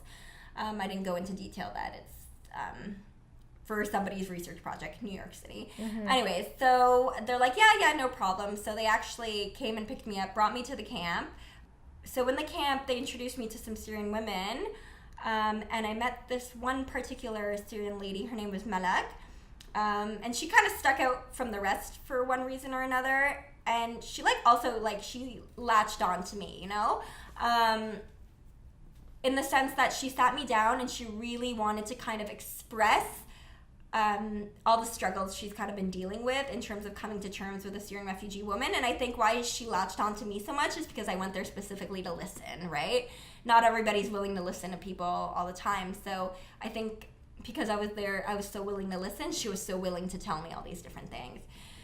So I meet her, and the organization has an office. They're called Besme Zaytoune, and we're in the office. And she's telling me about the struggles of being a Syrian refugee woman in the camp and like all the different hardships and stuff like that. And then, we're starting to get to know each other. And then she's like, do you want to come back to my home? It's very hard to describe what a home is like in Shatila refugee camp. It's basically like, it's just cement stacked on top of each other. There's like, it's chaos. Like if you look it up online, you'll see pictures and like get a good idea of like what it looks like. But she took me to her place. And she actually made me like some Arabic coffee. So she made me some Arabic coffee. Again, hospitality, never compromised, even in the worst situations. She sat me down, made me some Arabic coffee, and literally she went on for like 4 hours about like a million different things, I'm pretty sure. And like the one thing too is that like my Arabic was still broken at that time too, because I had come to Lebanon specifically to learn Arabic, but it was still early on in the trip that like my Arabic was still pretty broken. So I remember just sitting there and like really just trying to focus in on everything she was telling me and trying to understand the stories, and like whatever I got from it, I got the essence of like these people are coming to terms for the first time in their life of what it's like to be a refugee. These people aren't born refugees. Like they become refugees overnight, and they have to like all of a sudden deal with their new identity as a refugee, you know what I mean? So I'm sitting there and she's telling me all these things, all the hardships, all the struggles of like being in the camp and trying to like trying to help her family survive. And then before I know it, and like she's crying at this point. She's like, it's like sad. It's like getting really dark and really, really depressing. And I'm just trying to be there for her, and I'm just trying to listen carefully. But then all of a sudden there's like a shift in her facial expression where like the tears start to dry up and her face starts to light up again. And then she starts mentioning how the women in the camp have a lot of skills in handmade stuff, like specifically sewing and embroidery. Did she know you were part of Tight Knit Syria? No, because I didn't even have the Arabic terminology to even say nonprofit organization that imports handmade products from Syria to Canada. Like I knew yes, no, and like maybe a handful of colors. Like, okay. I wouldn't even have the ability to articulate. Even to this day, I don't think I even in Arabic would be able to properly articulate. I'm sure like, yeah, I'd have to practice it. But remember like our audience for the most part is Canadian people, right? Okay. So she was telling you all of this and her face lights up. All of a sudden there's like a shift in her mannerisms and her facial expressions. Mm-hmm. And then I realized because she's starting to talk about all these talents that these women have and how all these women learned how to knit and sew and embroider in Syria from their grandmothers and their mothers, like how they all grew up with a lot of these skills. And then I'm kind of like in the back of my head right now, I'm like, do I think what she's saying right now? I'm like, I was like, did I mention Tight Knit Syria? I'm like, no, there's no way, because how would I have even said it? And I was like, this is getting weird almost. Like, how did she know? And then literally at one point, she looked at me in the eyes. Like, I don't even like to tell the story because it doesn't even sound real. She looked at me in the eyes and she's like, this is what happened, but in Arabic. She was like, how about you and I do something together to help the women in the camp? And I was like, you've got to be shitting me right now. Like, this again? And I was like, obviously, like, oh, here we go. It's meant to be. Like, you know? And then I was like, sure. The thing is... So she manifested that and brought it to you and you helped. I think she brought me to her somehow because I wasn't seeking anybody at that point. I wasn't looking to expand. I felt like we had enough on our plate. Like, you know, the collective in Northern Syria was more than enough to work with. Like, let's just there's a lot of work to be done still. Let's just focus on that. And I was like, no, like, there's no need to, like, expand our work. And then next thing I know, there's a Syrian refugee woman telling me about all these amazing handmade skills that the women in the camp have and how she would love to work together. And I'm like, oh, God, okay, round 2. I actually can't wait to see I can't wait to see the series. I think it's going to be so sick. Yeah, like, it's basically, I guess I'll talk to you about my Best Life podcast. Yeah, sure. Now that we're on the topic. I want to interview, like, people I find inspiring and, like, who have something to share, who are living their best lives in some way. Mm-hmm. And, so you're one of the inspirational, cool people. Who knew I would ever end up on your Best Life podcast? But, yeah. And I think I'm going to do a couple segments, like, by myself too, just giving like health tips and different things. You should. You have a lot to offer. Like you do crazy things that I always wonder. I'm like how does Flavia pull this all off? Like I always wonder that. So please share your secrets with us on this podcast. That would be great. Yeah, I'll try. Please do. But it's like you, like when you said sometimes you just have to like be like, okay, I'm just gonna answer these emails right now. Because sometimes it's not always like. It's not like you're answering these emails and you're like, oh, I'm living my best life right now. Like, it's not that clear. You have to, like, have faith that, like, the work that's getting done is, like, going towards something, you know? And I feel like as more creative people, like, I went to university. I got 2 degrees. So I feel like I can organize myself. You know, I'm academic and practical in ways. But since I'm a creative person, I don't always feel like doing something, or like I feel you, girl. Or I don't know. Sometimes I just need to listen to my body and just chill, or sometimes I have to go. Like I forget what the point is. No, I think the point is but like just to listen to yourself. Listen to yourself. And like do what you can, and sometimes you have to do things even though you don't want to. Like sometimes you have to get to those emails, you have to get to those phone calls. The difference is knowing what's important, what's going to like help you achieve your vision. And I think that's really up to you because it's your personal vision, right? It's really, you can't really have someone outside the vision who can't even really see what you're seeing be like, oh, you need to do this and this. Like obviously you need to reach out to people and hear their opinions and stuff like that. But at the end of the day, and grow a team. By the way, if you're going to do anything that has to do with a team, like, seek out people that are smarter than you. It will change everything. Like, seek out people that are different from you. Like, it will just, it will be amazing. But, like, when it comes to your personal vision, the person you need to be trusting the most is yourself. So you're going to have people that are going to be like, you need to slow down. When you're like, no, I don't need to slow down. Or people are going to be like, you need to speed things up. And you're going to be like, no, things are going at a good pace and I know why they're going at this pace. You know what I mean? Like, you can take in people's information, but like, you know, in yourself, if you're like, yeah, I could be doing more, or like, or if you're like, shit, like I'm doing so much, I'm really overwhelmed. Like, I don't know how I'm going to do this. Sometimes you need to take like a little bit of a break, or like find time for yourself, or I feel like you know what you need. You do know. So. And sometimes you like, also like, sometimes you do just have to do things blindly, like, oh, I don't know how this is gonna go, but sometimes you just need to do it because that provides you so much information for the next time around. So it's like, yeah, you... And trust yourself. Like, yeah. Like, sometimes, even though something can seem really cool, really good, I don't know, if sometimes you have a gut feeling about somebody that you don't think it's working out, or like it's not the same vision as you, don't be steered in the wrong direction. Like, yeah, like you were saying, your gut and faith. Yeah, like you gave a lot of good lessons.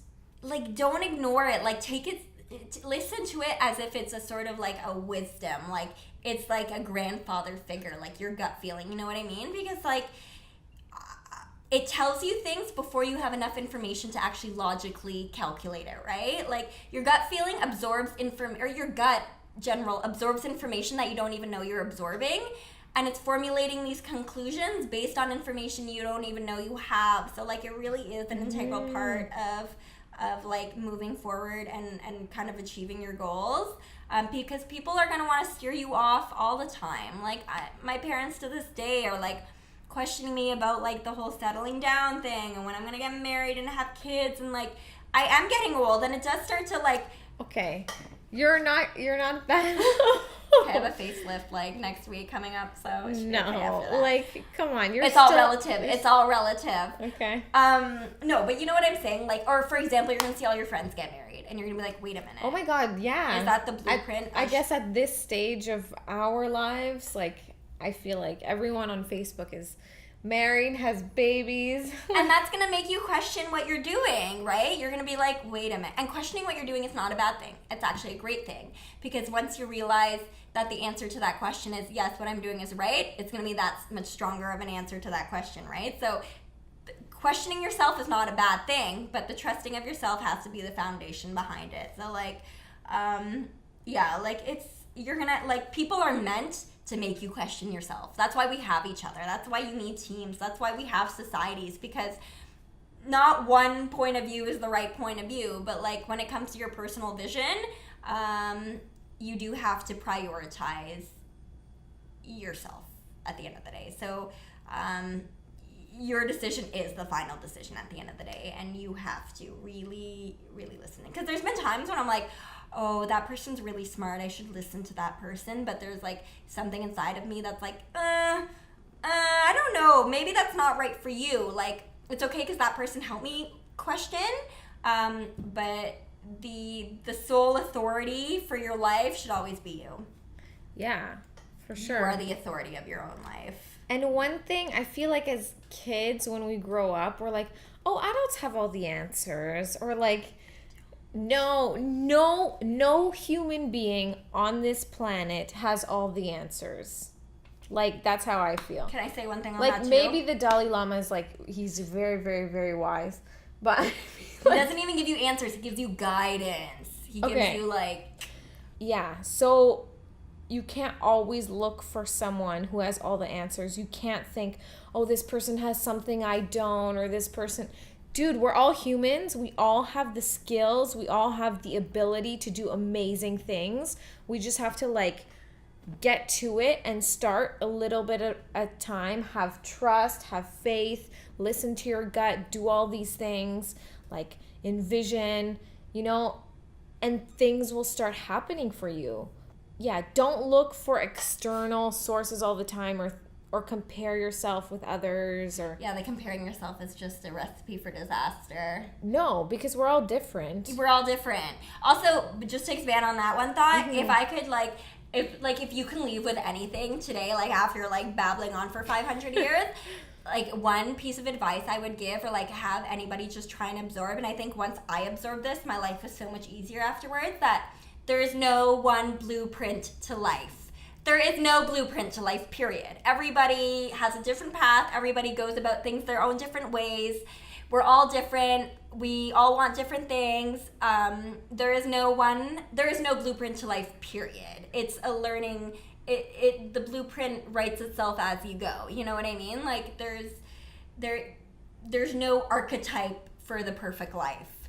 It's just, some people want to live in a mansion. Some people want to live, in a small apartment. Like, it's like everybody's different. And once you've accepted the fact that there is no blueprint to life, that sense of relief and freedom that you get from that will basically make you unstoppable at the end of the day. Just because something worked out a certain way for someone doesn't mean it's going to work out that way for you.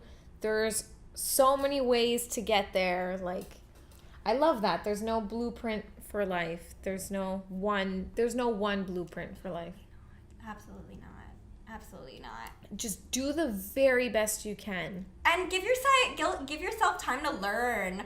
You're going to look at yourself like, let's say 4 years down the line, you're going to look at who you were today and be like, wow, like, look at all, like, I would look at who I've become, you know, because you have to just give yourself time to learn and absorb information and trial and error. And like, can I swear a little bit on the podcast? Like, the bigger the fuck up, the bigger the lesson, you know? It's just, trust me, it sucks when you're going through it, but then, like, as in retrospect, you'll realize how important that moment was. So, like, remember when you're going through the shitty moments, like, stop and reflect and be like, okay, I'm probably going to learn something from this that will make the rest of my life much easier. So, like, that is a thought that helps me manage stress a lot, too, when I'm going through, you know, a stressful thing, and I'm like, this needs to happen in order for me to be a better person for Tight Knit Syria. You know what I mean? So it's like, it's all a lesson. It's all a lesson.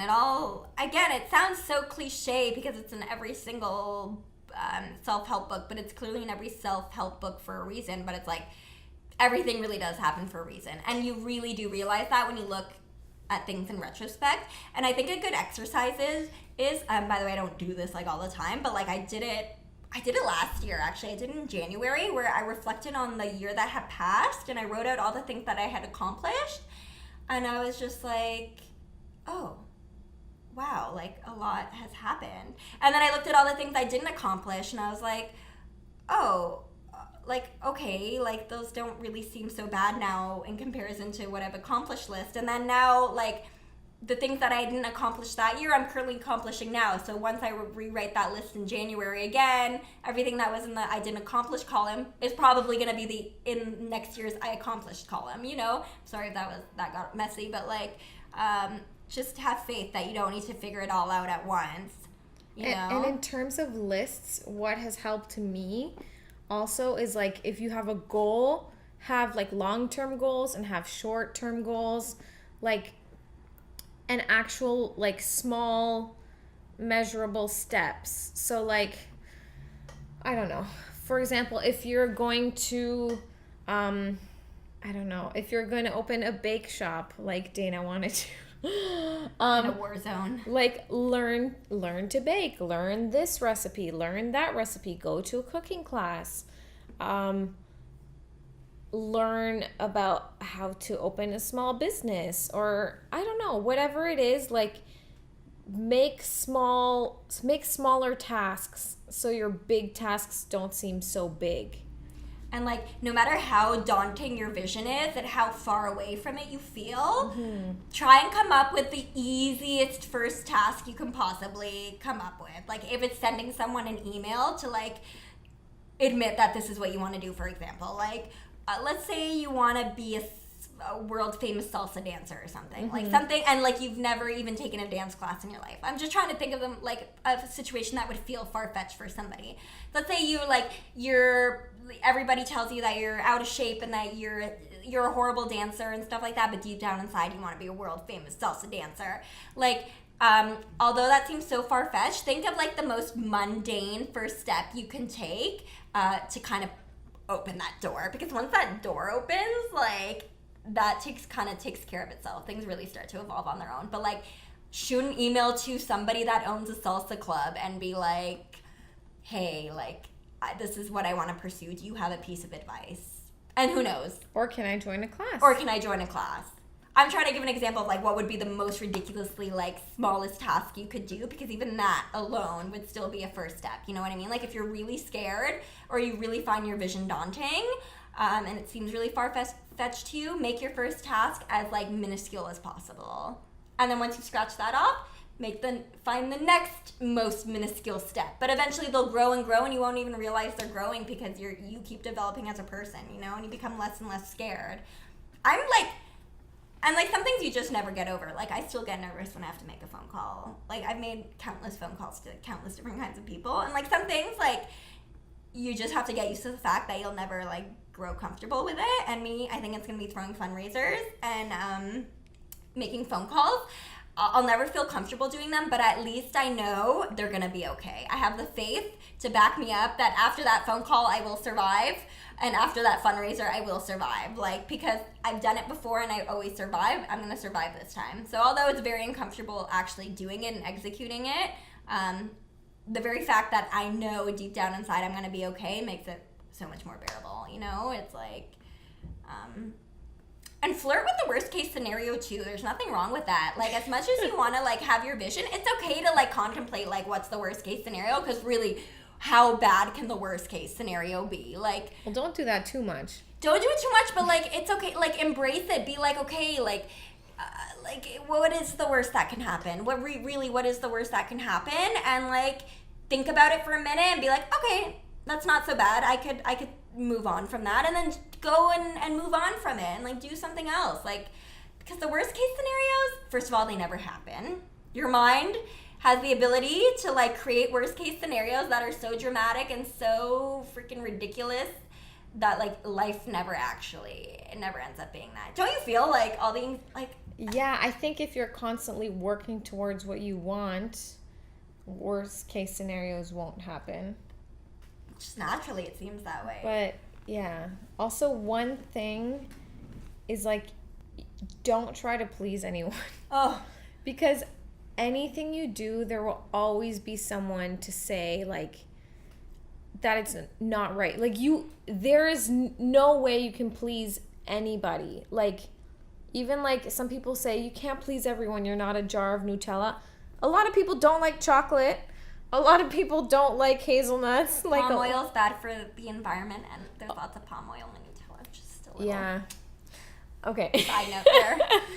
But I mean, yeah, try to be environmentally conscious and friendly. That's a different topic. But I mean, you cannot please everyone. Like, it's not going to happen. Period. So like, once you accept that fact, you're like, oh my God, okay, I can do what I want. So you can start a nonprofit. You can become an international superstar of whatever field you want to be in. Just do what you want, because there's always going to be someone that has something to say about something.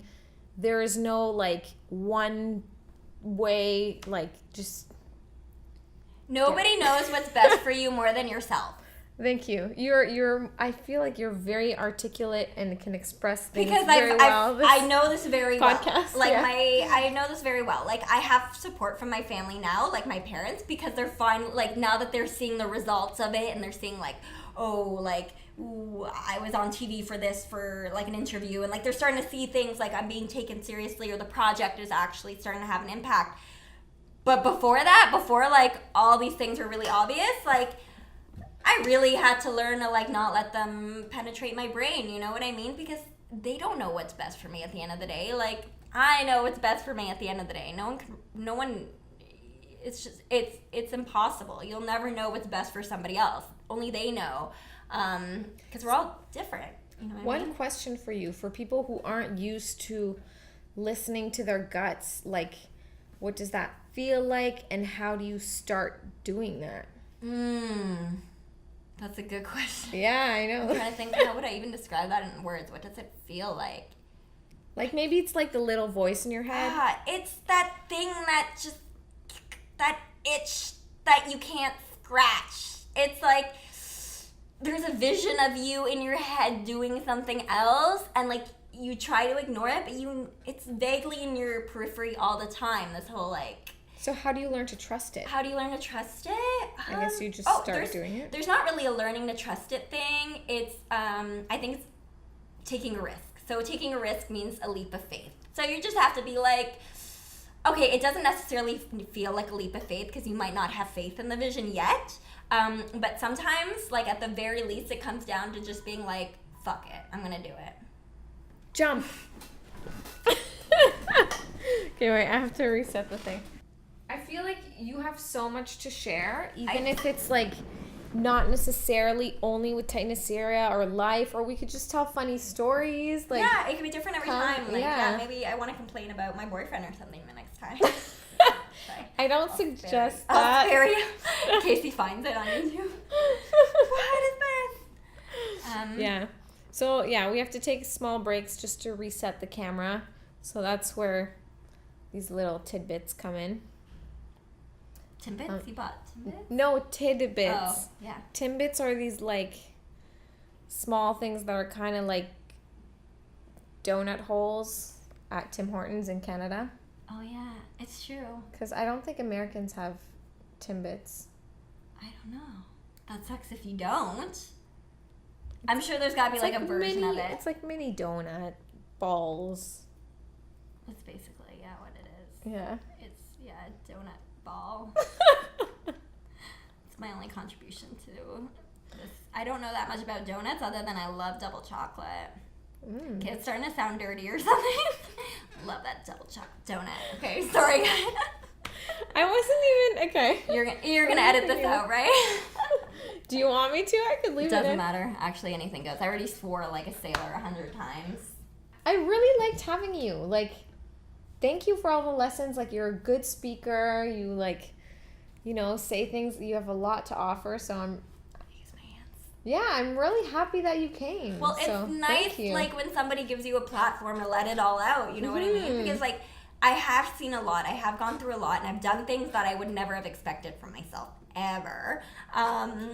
And I did that all in the last 4 years, and it's not, I don't always have the opportunity to really sit down and reflect on it and really see, like, all the things that have come out about it, but I really wish I had more of those opportunities, because if I'd want anybody to realize anything about Tight Knit Syria is that you are so much more powerful than you will ever realize, and you'll probably never even reach that entire potential, and neither will I, because, like, it's so huge, and the more you, like, you take risks and the more you put yourself out there, the more you realize you have, like, a bottomless pit of, like, strength and energy and resilience and sass and like, just intelligence and creativity, and it's like, it's all there, but if you're not tapping into it, you'll never know, right? And, like, in order to tap into it, you do have to, like, throw yourself into the water and, like, that's very exciting. Really embrace it, yeah.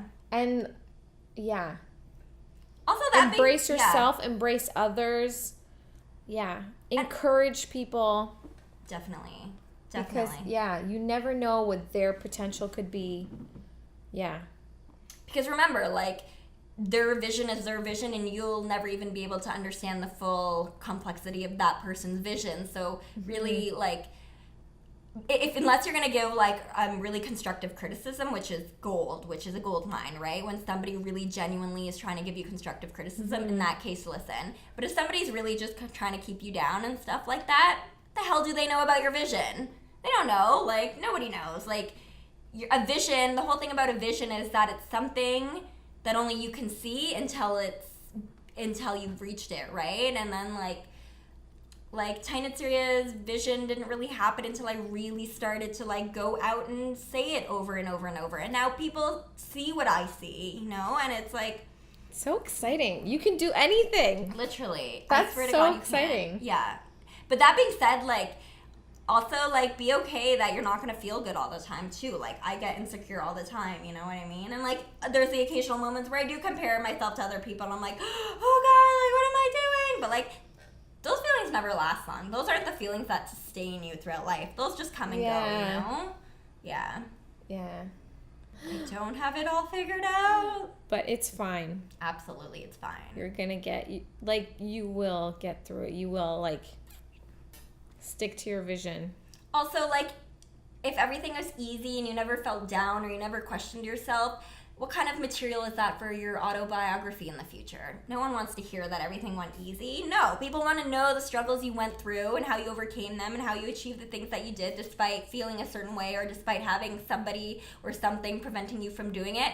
That's what makes a solid autobiography. So think about that for the future. Yeah, there was a lady who went on Oprah once, and she said literally she, like, wrote down how she wanted to be remembered at her funeral.